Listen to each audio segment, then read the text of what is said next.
今年是黄埔军校建校100年，率团出北京，要招3000名的陆军官校校友呢，去到广东旧底黄埔军校参访。体育会主委彭世宽就骂讲，中国无资格办这个活动，而且因的目的就是统战尔。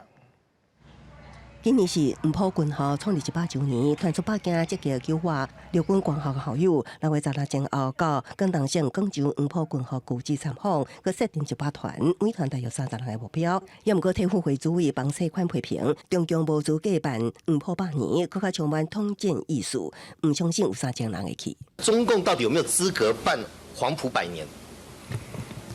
当然没有资格。但是他要办的话，这是统战的意图。假设3000人去了，那你既然那么喜欢那边，你干脆就不要回来了嘛。彭世宽强调，某一寡企业要去对华的体育人士，并未当代表全部台湾人。要去对华听中国国家主席习近平演讲的陆军体将吴淑怀表示，无接到相关邀请，家己会参加高雄凤山陆军官校活动。海洋蛙兵体育人员协会证实有收到邀请信息，也毋过未派人参加。我们有接获这个讯息，我们的立场应该是不会派人，也不会参与。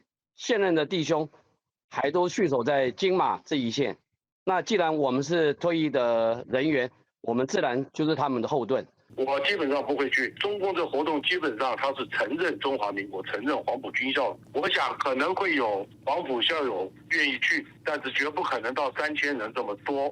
中国唔拿强化对台统战，也加大军事施压。就算国民党立委访中期间，中国人员一直交代，攻击甚至包括经家人只有37海里，对台处罚软硬落有。体育会主委彭世宽认为，共军唔那是对台威胁，目的也咧向国际宣告实力。记者综合报道。